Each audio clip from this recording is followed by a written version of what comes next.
Bueno, pues yo creo que vamos a empezar ya. Buenas tardes a todos. Como me he presentado antes, para los que habéis llegado ahora, os habéis incorporado recientemente, soy Pedro Pérez Segura, jefe de servicio de Oncología Médica del Hospital Clínico San Carlos y coordinador de Learning Genomics.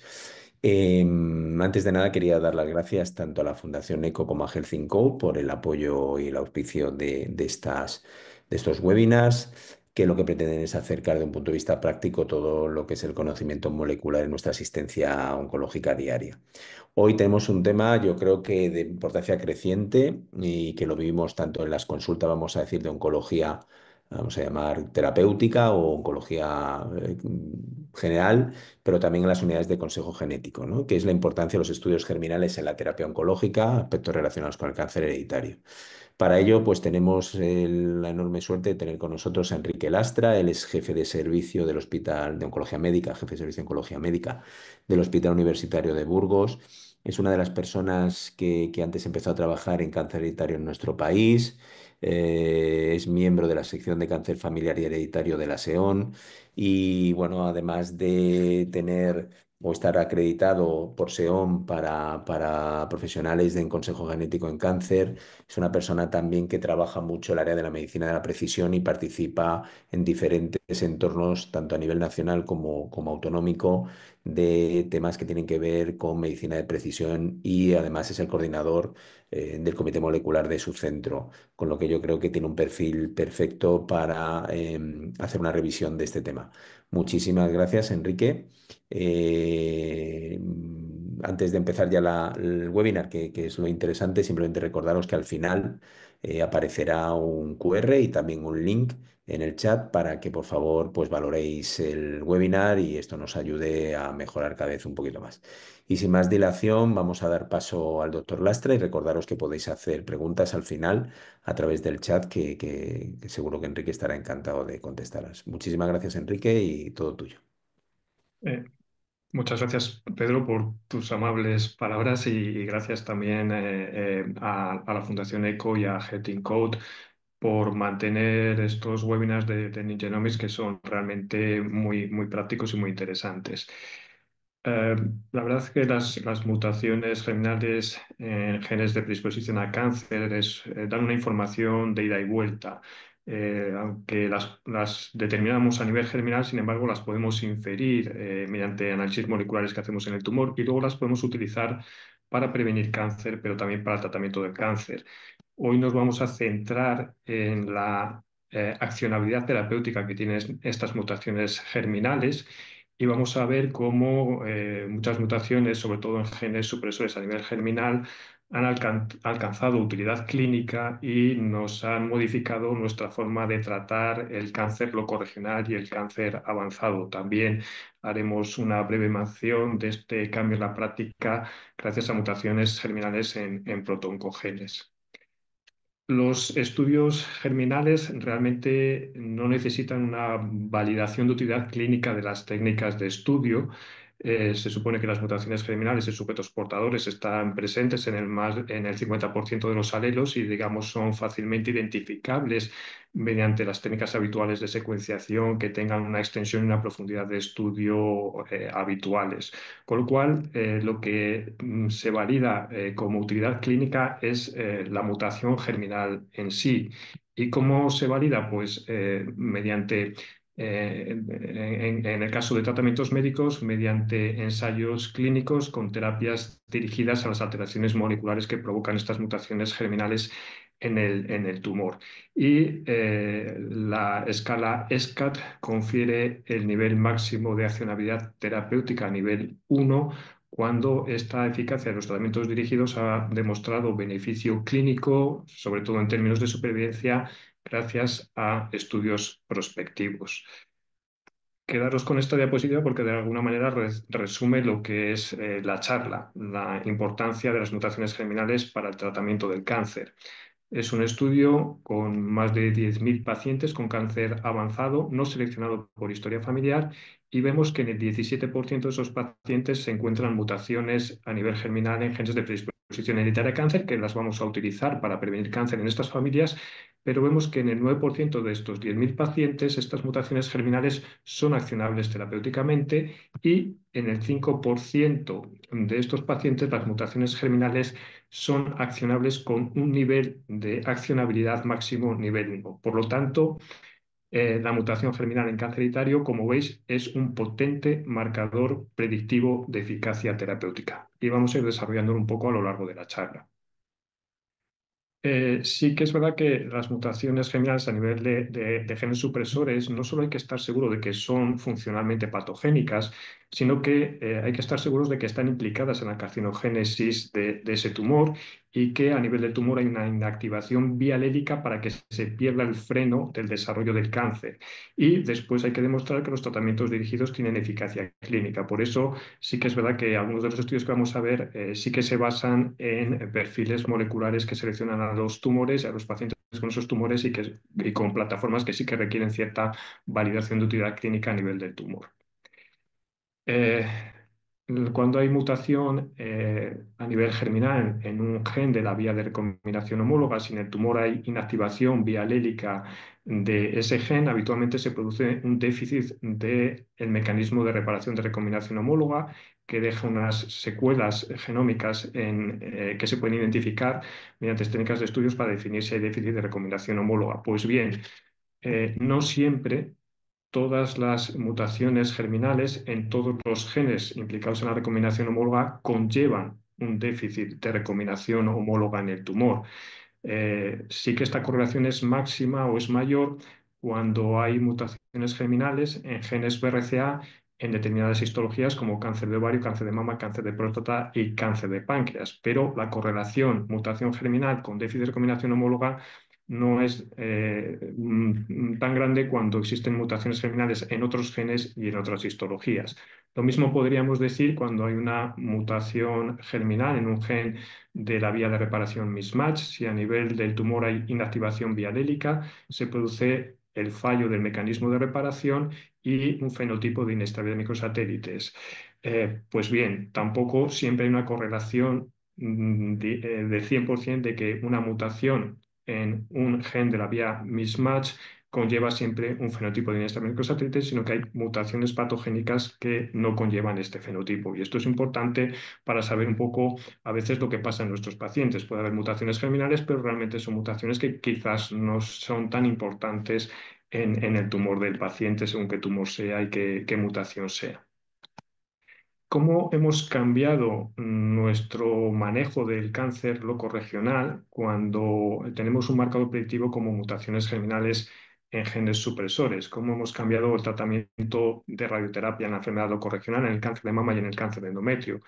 Pues para el cáncer de mama, en el síndrome de Di-Fraumeni no han hecho falta grandes estudios, sino con un simple estudio observacional de 8 pacientes con síndrome de Di-Fraumeni con mutaciones germinales en P53, se vio que 3 de estos 8 pacientes desarrollaron cáncer radioinducido. Por lo tanto, es una contraindicación utilizar radioterapia en el manejo del cáncer de mama precoz cuando hay síndrome de Di-Fraumeni. También sabemos que el cáncer de endometrio, si es por mutación POLE, muy pocas de estas mutaciones van a estar a nivel germinal, es cierto, pero su presencia en el tumor pues clasifican el tumor como de mejor pronóstico. Y también cuando el cáncer de endometrio es por déficit de reparación mismatch, también mejora el pronóstico de estos cánceres de endometrio. El cáncer de endometrio con inestabilidad microsatélite es el 3% es por síndrome de Lynch, pues sabemos que esta mejora del pronóstico conlleva a un manejo diferente en la enfermedad locorregional, como se deduce del análisis conjunto de los estudios PORTEC-1 y PORTEC-2 en cáncer de endometrio estadio 1. En este estudio se vio que si los tumores se debían a mutaciones en POLE, pues la radioterapia realmente no modificaba el riesgo de recaída pélvica, que iba a ser prácticamente nulo frente a no tratamiento. Y cuando el cáncer de endometrio es por inestabilidad de microsatélites, la radioterapia externa y la braquiterapia tenían la misma eficacia y aportaban un beneficio, pero que no era estadísticamente significativo respecto a no dar radioterapia. Por tanto, en el cáncer de endometrio estadio 1 y 2 por mutación en POLE se puede obviar el tratamiento complementario con radioterapia, y si es un estadio 1A, grado 1-2, sin invasión linfovascular, pero con déficit de reparación mismatch, también se puede obviar la radioterapia. Y en el resto de estadios 1, si no hay invasión linfovascular, pero hay inestabilidad microsatélites, se puede optar en vez de por radioterapia externa, por plaquiterapia. Por lo tanto, vemos cómo se modifica el tratamiento locorregional. También los marcadores germinales nos modifican el tratamiento quirúrgico del cáncer de mama, que puede ser más extenso en el momento del diagnóstico de la enfermedad. Si atendemos a los resultados de este estudio retrospectivo, multicéntrico, en mujeres jóvenes con mutación germinal en BRCA, con cáncer de mama en estadios iniciales, se comprueba que aquellas que optaron por realizar mastectomía bilateral reductora de riesgo tenían una supervivencia global mayor que las que no optaron por esta cirugía, con una hazard ratio 0,65, y que el beneficio incluso se obtenía si esta cirugía se entendía que se aplicaba desde el manejo inicial de la enfermedad, por conocer desde el diagnóstico de la enfermedad el estado de mutación germinal en BRCA. También las mujeres que optaron por salpingofrectomía bilateral profiláctica tuvieron una supervivencia global mayor que las que no hicieron esta cirugía profiláctica, con hazard ratio 0,58, y aquí parece que el beneficio era mayor si la cirugía ginecológica profiláctica se realizaba un poco más tarde, después del manejo del cáncer de mama precoz. Por lo tanto, en el manejo quirúrgico del cáncer de mama en estadios iniciales en mujeres jóvenes con mutación germinal se puede hacer una cirugía más amplia, no solo terapéutica, sino también preventiva, pero la mujer debe estar informada que en ese caso el riesgo de recaída de enfermedad local y a distancia es mayor en los primeros 5 años, y que luego se estabiliza, y que se puede diferir este tipo de cirugías profilácticas a más tarde sin perder beneficio de supervivencia global, y cuando el riesgo de nuevos tumores de mama y de ovario empieza a aumentar por la mutación germinal. ¿Cómo hemos modificado el tratamiento sistémico de la enfermedad locorregional cuando hay mutación germinal en genes supresores? Pues lo hemos modificado en el tratamiento adyuvante en el cáncer de mama de alto riesgo, triple negativo o luminal ER2 negativo, después de tratamiento convencional adyuvante. En este estudio Olimpia se randomizaron a las pacientes a recibir olaparib durante un año o placebo. Y después de una mediana de seguimiento muy larga, de más de 6 años, en el objetivo principal se ve que las mujeres que recibieron olaparib adyuvante tuvieron una reducción relativa en el riesgo de enfermedad invasiva del 35% frente a las mujeres que no recibieron olaparib adyuvante. Y en el objetivo de supervivencia global, este dato es muy valioso por la importancia del objetivo. Se ve también que las mujeres que recibieron olaparib adyuvante tuvieron una reducción relativa del riesgo de muerte del 28% frente a las que no recibieron olaparib adyuvante, con cifras absolutas de 87% de supervivencia a 6 años en las mujeres que recibieron olaparib, frente a 83% en las que no recibieron olaparib. Por lo tanto, es una indicación clara de este fármaco ahora mismo en este escenario clínico. ¿Cómo hemos modificado nuestro tratamiento en la enfermedad locorregional en el abordaje del cáncer colorectal cuando hay mutaciones en genes supresores o cuando hay síndrome de Lynch? Pues en base a varios estudios. Seguramente todavía no está del todo modificado, pero estamos en fase de modificar nuestro abordaje terapéutico gracias a estudios como el Niche-2, un estudio fase 2 en el que se administra hipo más nivo inmunoterapia neoadyuvante en cáncer de colon localmente avanzado con inestabilidad de microsatélites. Se comprueba que más de el 95% de los 110 pacientes que participaron en este estudio obtuvieron una respuesta patológica mayor. El 70% obtuvieron una respuesta completa patológica a nivel del primario y a nivel ganglionar, y los 34 pacientes con síndrome de Lynch que participaron en este estudio tuvieron tasas de respuesta completa patológica superiores del 80%, frente a los que no tenían síndrome de Lynch, que la tasa de respuesta completa patológica fue del 60%.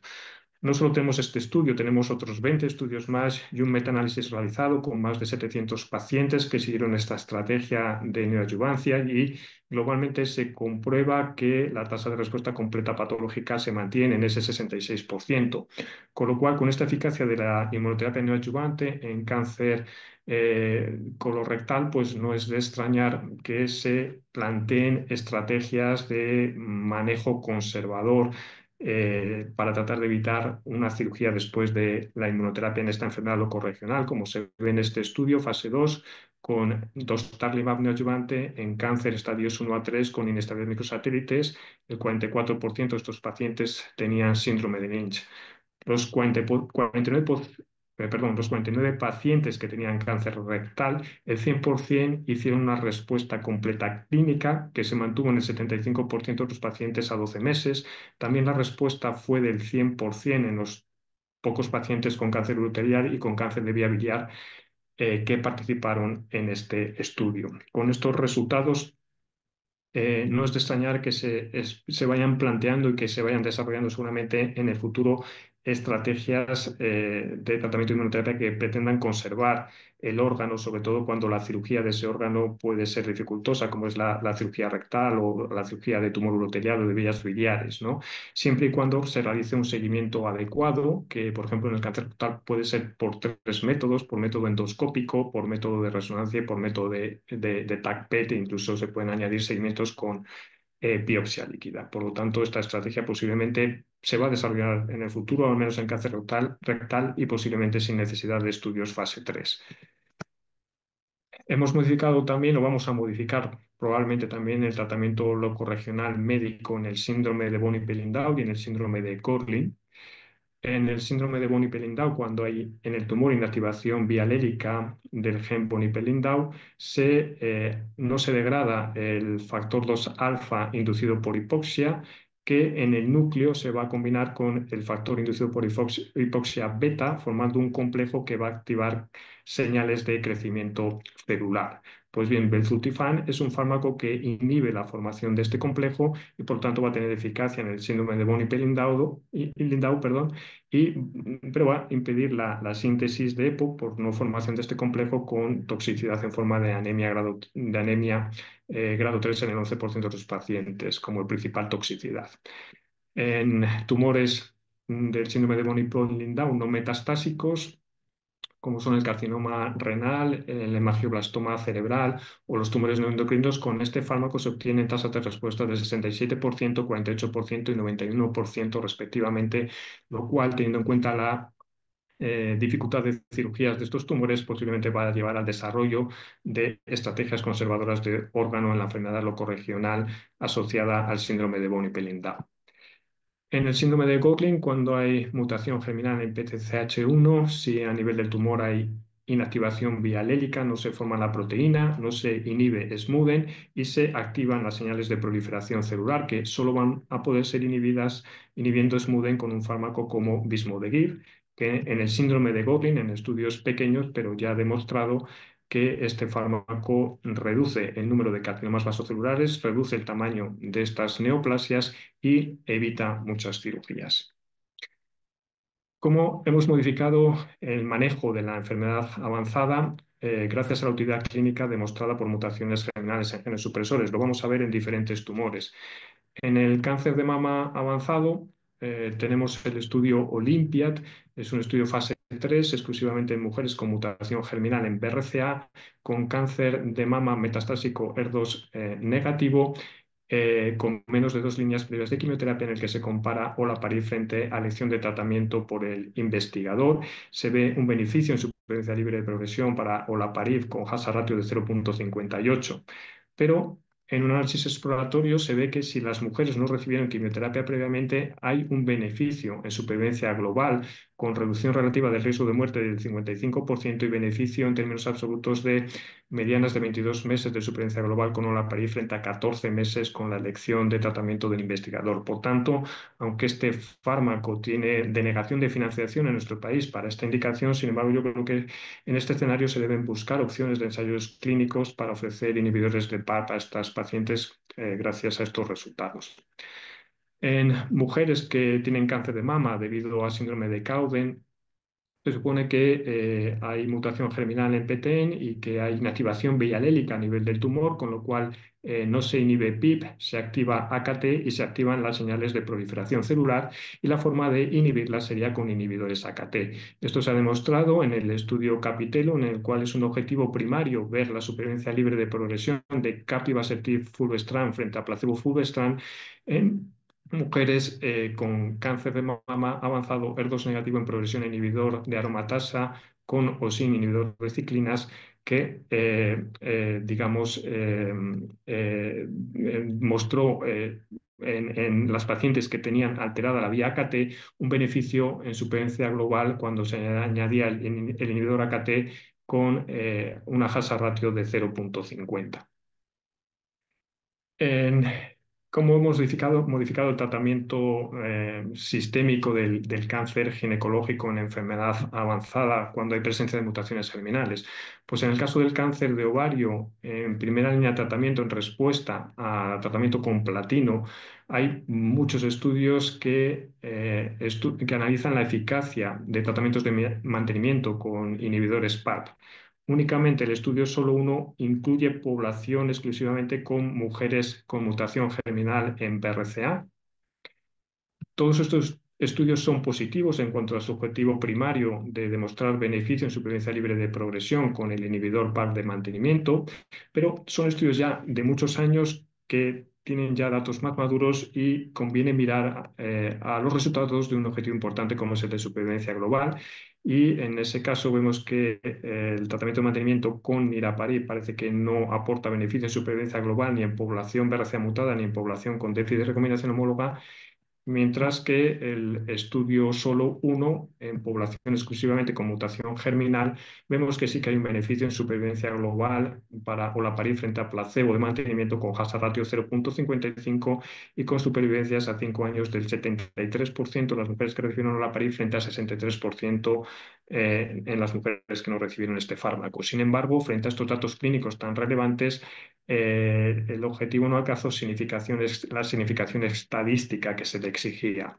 En el estudio Paola, de combinación olaparib-bevacizumab de mantenimiento frente a placebo-bevacizumab de mantenimiento, era un objetivo exploratorio ver la supervivencia global en la población con mutación BRCA a nivel del tumor, que era el 30% de la población. Se supone que el 75% de este 30% tendría la mutación a nivel germinal, y también se ve un beneficio en supervivencia global para la combinación con reducción relativa de muerte del 40% y con cifras absolutas a 5 años también similares de supervivencia en la brazo experimental del 73% de mujeres vivas frente al brazo experimental con 53% de mujeres vivas.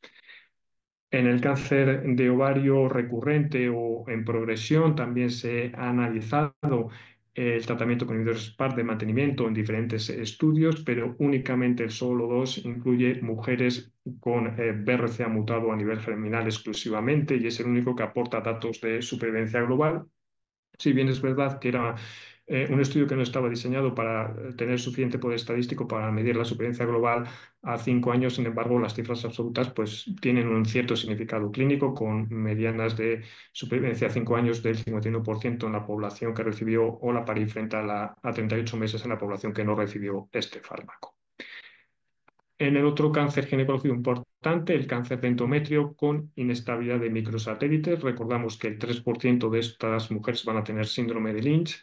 Se estudia la combinación de inmunoterapia más quimioterapia frente a quimioterapia sola en varios estudios. Los que tienen resultados más relevantes son los estudios con dostarlimab, el RUBY, y en el estudio ENERGY con tasas de respuestas del 77 y 81% y con una reducción relativa en el riesgo de progresión del 70% para las mujeres que recibieron combinación frente a las que recibieron quimioterapia sola.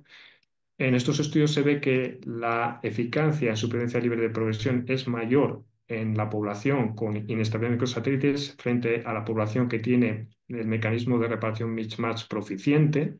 Y tenemos datos de supervivencia en el estudio RUBY con dostarlimab, con beneficio en la población global, pero que parece, según el objetivo exploratorio, que este beneficio de supervivencia global se debe sobre todo a lo que ocurre en la población con inestabilidad de microsatélites, en la cual hay una reducción relativa del riesgo de muerte del 70% para la combinación dostarlimab más quimioterapia frente a quimioterapia.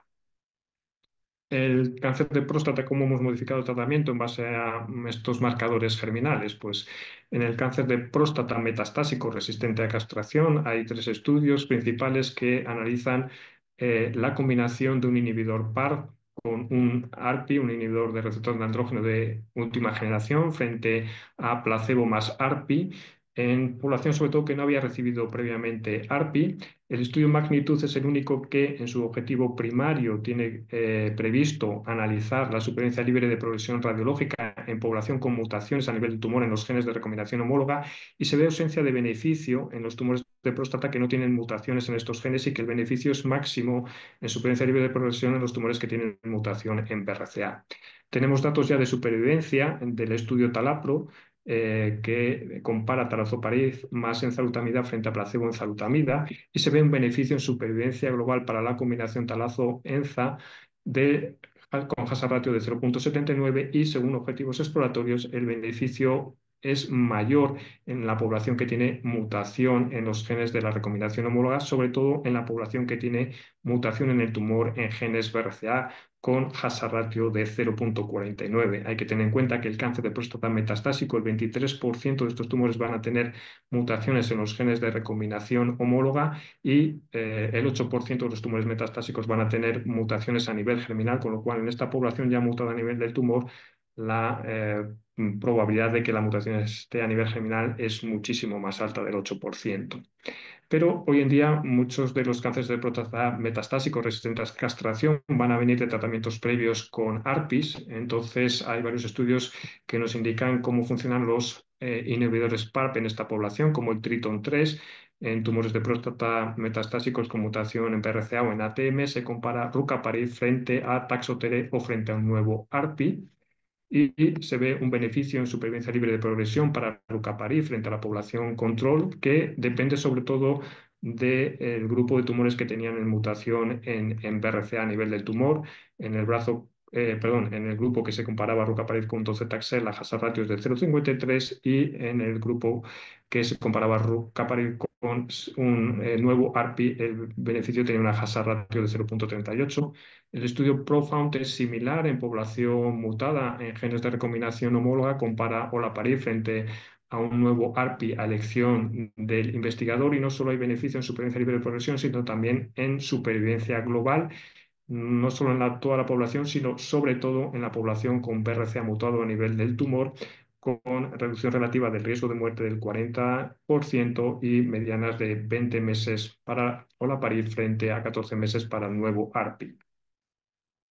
En el cáncer de páncreas también las mutaciones germinales, genes supresores, nos modifican el tratamiento. Sabemos que más del 11% de los tumores de páncreas avanzados van a tener mutaciones germinales, genes de predisposición a cáncer, sobre todo en genes de la vía de combinación homóloga, y la presencia de estas mutaciones, bien a nivel germinal o a nivel somático, se demuestra que en diferentes estudios hay una eficacia terapéutica para los esquemas de quimioterapia basados en platino. Tenemos el estudio POLUM fase 3 en población exclusivamente con mutación en genes BRCA con cáncer de páncreas avanzado metastásico sin progresión a primera línea con platino, donde olaparib frente a mantenimiento de placebo pues presenta una ventaja en supervivencia libre de progresión con hazard ratio muy llamativa de 0,53. Aunque no hay beneficio en supervivencia global en un tumor tan pobre de tratamientos, y aunque no tenemos financiación para este fármaco en nuestro país, pues merece la pena buscar ensayos clínicos con inhibidores PARP de mantenimiento en este escenario. ¿Cómo hemos modificado el tratamiento del cáncer colorectal cuando hay mutaciones en genes supresores, sobre todo cuando hay síndrome de Lynch? Pues lo hemos modificado gracias al estudio Checkmate 8HW. Es un estudio fase 3 que compara ipi-nivo frente a quimioterapia o ipi-nivo frente a nivolumab en cáncer colorectal con inestabilidad de microsatélites. El 12% de esta población tenía síndrome de Lynch. En la comparación con quimioterapia vemos que a 2 años el 72% de los pacientes que recibieron nivo-IPI estaban sin progresión, frente a solo el 14% de los pacientes que recibieron quimioterapia, y estos resultados no se modificaban según la inestabilidad de microsatélites, fuera por síndrome de Lynch o no fuera por síndrome de Lynch. Y en la combinación de nivo-IPI frente a nivo también hay un beneficio para la combinación en términos de supervivencia libre de progresión con hazard ratio 0,62. El tratamiento sistémico pan-tumor también lo hemos modificado. También pembrolizumab está aprobado de forma agnóstico para cualquier tumor con inestables microsatélites. Recordamos que tumores con inestables microsatélites que no son colorectales ni endometriales, el 6% van a tener síndrome de Lynch. Y en estos tumores inestables vemos tasas de respuestas por encima del 40% en cáncer gástrico, colangiocarcinoma, cáncer de intestino delgado, menores tasas de respuestas en cáncer de páncreas y nula respuesta en tumores cerebrales. Esto está ratificado por metaanálisis con más de 14 ensayos clínicos, donde los tratamientos con immune checkpoint inhibitors dan tasas de respuesta del 41%, mediana de supervivencia libre de progresión de 4 meses y supervivencia global con medianas de 2 años. En pacientes con poliposis adenomatosa familiar atenuada asociada a MIH, hay que tener en cuenta que se da con mucha frecuencia transversiones guanina, citosina, timina, adenina. El daño oxidativo en la cadena de DNA hace que se inserte oxidroxiguanina, que tiende a combinarse, a parearse con la base adenina, que no se puede extraer porque no funciona MIH, y adenina tiende a combinarse con timina. Estas transversiones, una de ellas más típicas es la mutación KRAS G12C, que por lo tanto está presente en el 67% de los tumores de los pacientes que tienen poliposis adenomatosa familiar atenuada asociada a MIH, y es una mutación que sabemos que es accionable hoy en día con sotorasib y adagrasib. Una breve pincelada de cuando las mutaciones a nivel germinal ocurren en protoncogenes. Sería suficiente una mutación en un alelo para que se acelerara el desarrollo del tumor. Sabemos que estas mutaciones en EGFR si están en este codón, en un muy pequeño porcentaje de pacientes pueden estar a nivel germinal. También se han descrito mutaciones germinales en los codones 790, 843 y 769. Estarían presentes en el tumor desde el diagnóstico de la enfermedad con frecuencia alélica alta, y aunque son mutaciones en protoncogenes, habitualmente necesitan de otra mutación en CIS, en EGFR, para que se desarrolle el cáncer. La presencia de estas mutaciones, lógicamente, va a predecir respuesta a inhibidores como osimertinib o anticuerpos como amivantamab. También en el carcinoma medular de tiroides no seleccionado por historia familiar, el 25% van a tener mutaciones a nivel germinal en el gen RET, y sabemos por el estudio Libreto que en enfermedad avanzada en progresión, carcinoma medular de tiroides con mutación tumoral en gen RET, se supone que aquí la prevalencia de mutación germinal subiría incluso hasta el 50%. La eficacia de selpercatinib es espectacular frente a otros tratamientos como vandetanib o cabozantinib, con beneficio en supervivencia libre de progresión con hazard ratios tan espectaculares como 0,28, siendo la primera elección de tratamiento hoy en día para esta población. También en carcinoma renal papilar hereditario, debido a mutaciones germinales en MET, pues hay que buscar oportunidades de tratamiento con nuevos inhibidores MET como capmatinib o tepotinib dentro de ensayos clínicos. Para concluir, destacar, como digo, que las mutaciones germinales es un marcador predictivo de respuesta a tratamiento muy potente, que es importante saber qué ocurre en el tumor, no solo a nivel de la mutación en los genes de predisposición a cáncer, sino a nivel biológico y a nivel clínico, que hemos repasado la utilidad clínica que nos dan estos marcadores germinales en diferentes tumores y en diferentes estadios de la enfermedad, y que hay que seguir investigando. Muchas gracias por vuestra atención.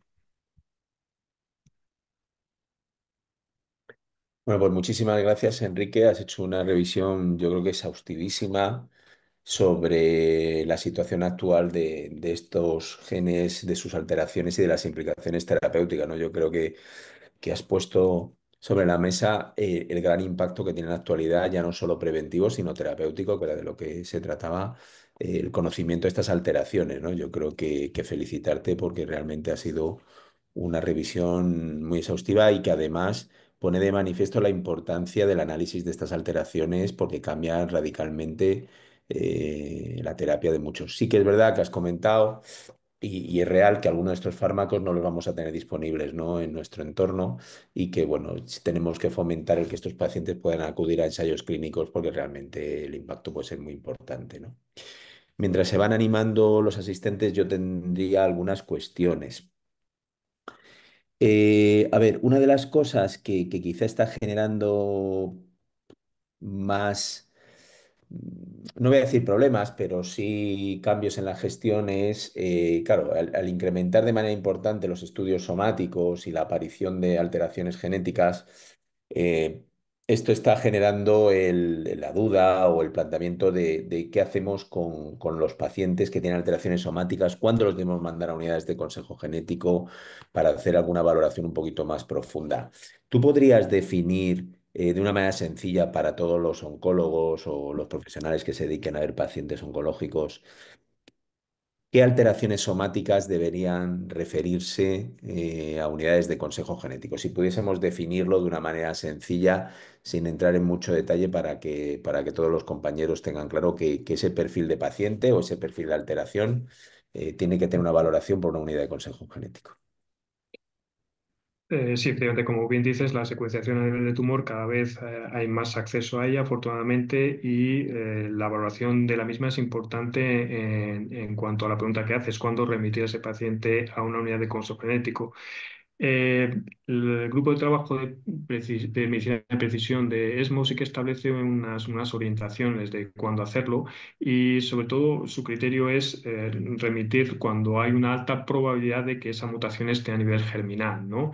Y ha hecho un estudio muy exhaustivo para definir cuándo esa probabilidad es alta y más o menos establece primero que hay que remitir a una unidad de costo crítico cuando habitualmente la frecuencia alélica de esa mutación en un gen implicado en cáncer hereditario pues sea superior al 20-30%, entonces se supone que pueda estar a nivel germinal y hay que remitirlo siempre a una unidad de costo genético cuando la accionabilidad preventiva de ese gen es muy alta. Por ejemplo, en genes BRCA o prácticamente todos los genes implicados en la vía de recombinación homóloga, en genes de la vía de reparación mismatch, MLH1, MSH2, MSH6, PMS2 y en otros genes donde la accionabilidad es alta.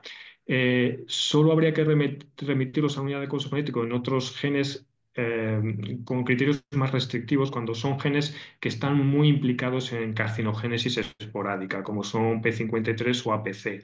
En estas situaciones, esta guía establece que solo hay que sospechar que puedan estar a nivel germinal cuando el diagnóstico del cáncer ha sido a edad temprana, por debajo de los 30 años, y sobre todo cuando aparecen esas mutaciones en genes relacionados con perdón, en tumores relacionados con el síndrome que sospechas que puede existir. Vale. En relación con esto hay una pregunta, pero por continuarla, porque tenía aquí esto y ahora pasamos a una pregunta de los asistentes. Claro, ¿qué diferentes circuitos o cómo se está organizando el proceso asistencial? Es decir, mm, ¿cómo se está? Porque claro, antes en las consultas de consejo genético veíamos gente que iba con una intención puramente preventiva, tenía sus tiempos, no había una urgencia. Pero claro, ahora la aparición de determinados tipos de tumores en los cuales nuestros compañeros que llevan determinadas patologías les gustaría saber cuánto antes qué alteración tiene.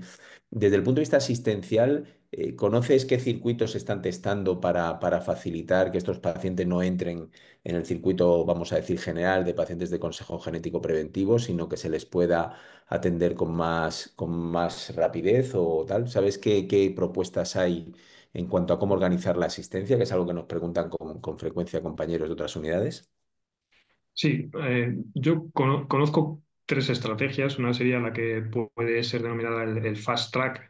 Digamos que estos pacientes, digamos, sean remitidos rápidamente a una unidad de consogenético para que se haga un proceso consogenético y un estudio germinal cuando la presencia de una mutación germinal puede tener implicaciones terapéuticas para el tratamiento de su enfermedad.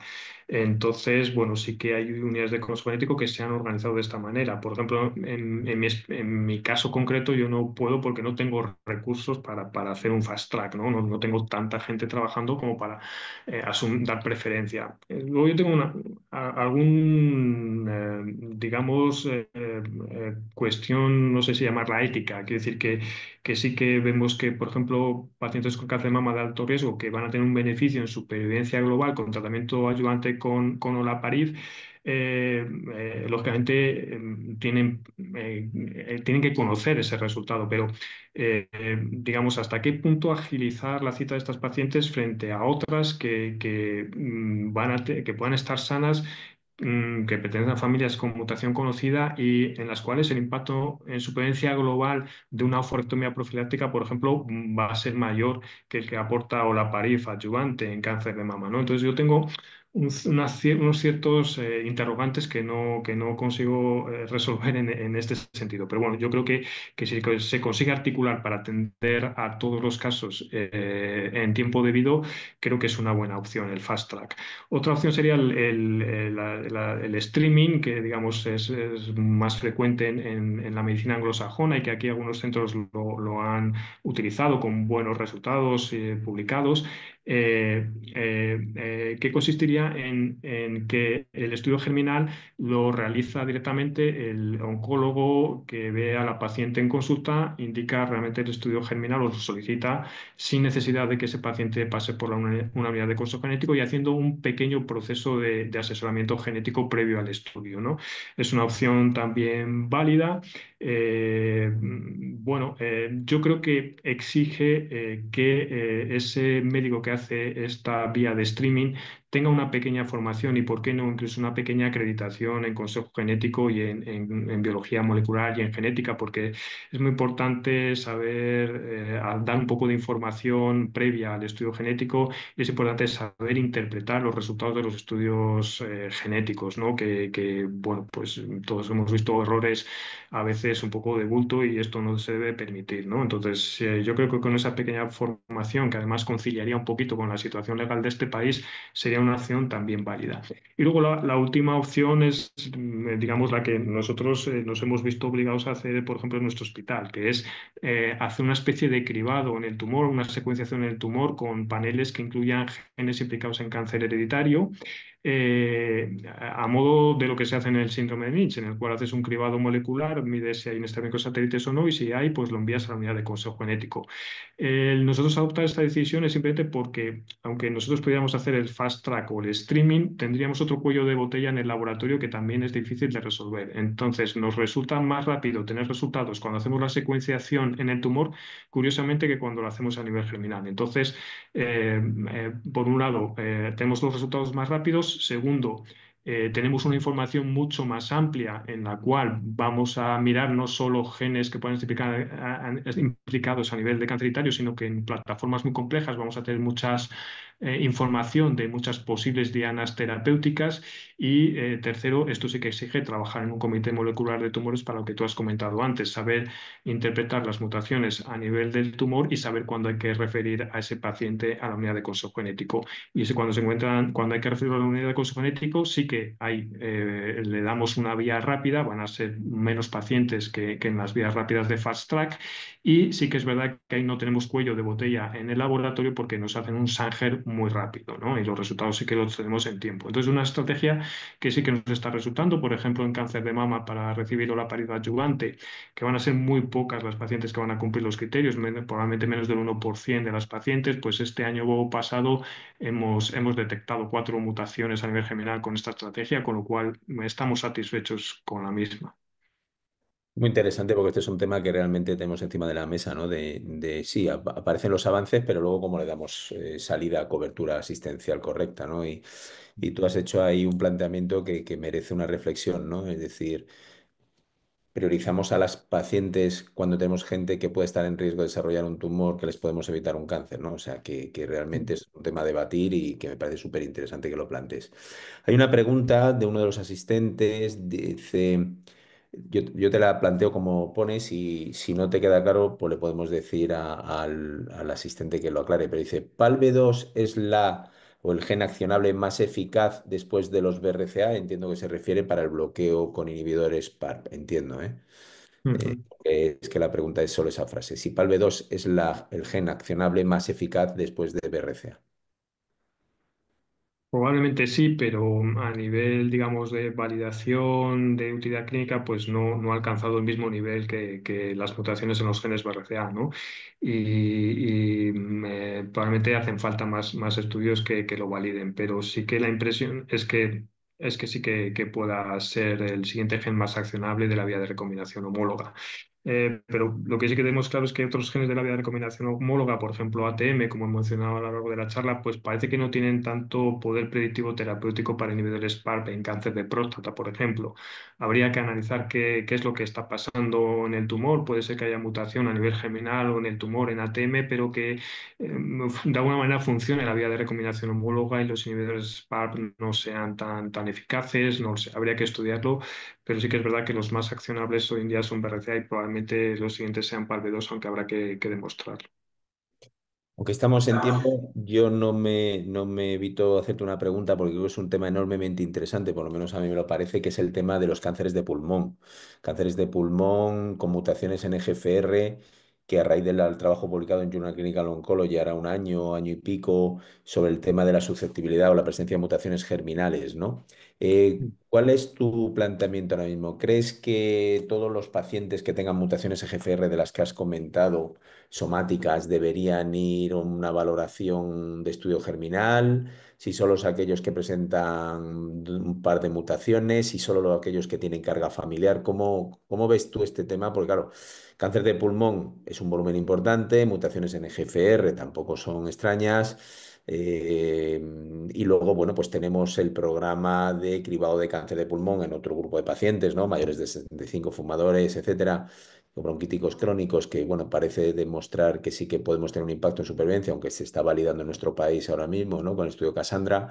Pero no sé, ¿cuál es tu punto de vista? Tu punto de vista como experto en el tema de cáncer hereditario, ¿hasta qué punto debemos empezar a analizar este tipo de pacientes o este tipo de familias en unidades de consejo genético o estudios germinales?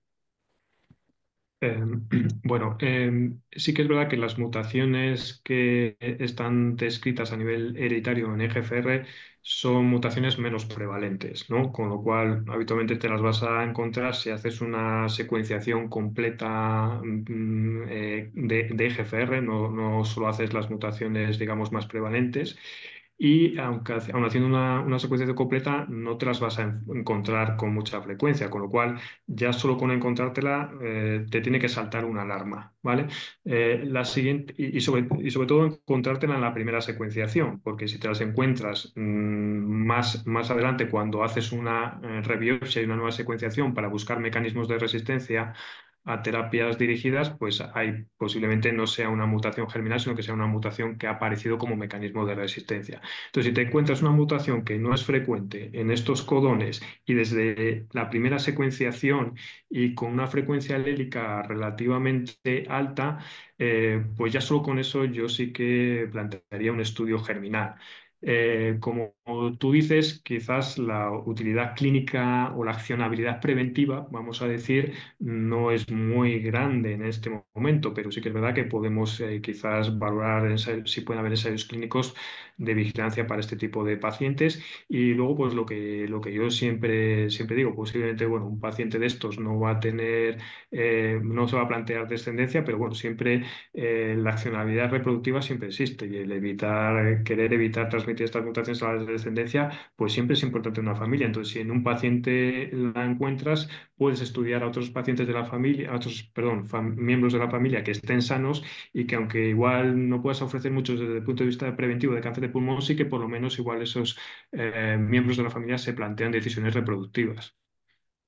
Bueno, yo creo que queda claro que este campo está en expansión absoluta y que aprendemos cada día, ¿no? Con lo que vamos viendo y que está teniendo un enorme impacto para los pacientes en situación precoz y avanzada y también para personas sanas, ¿no? Por lo tanto, yo creo que es un tema en el que tenemos mucho que aprender. Muchísimas gracias, Enrique. De verdad que ha sido una ponencia excelente.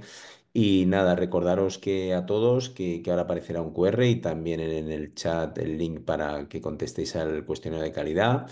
Agradecer de nuevo a Helsinki y a la Fundación ECO el apoyo a esta iniciativa y simplemente recordaros que el 11 de junio Ahí a la vuelta de la esquina tendremos el siguiente webinar sobre biomarcadores en cáncer de endometrio, que también es otra patología que se ha visto muy positivamente afectada por el conocimiento molecular. Y para eso tendremos al doctor Andrés Redondo del Hospital de la Paz, que es un experto en tumores ginecológicos. Muchísimas gracias a todos. Gracias.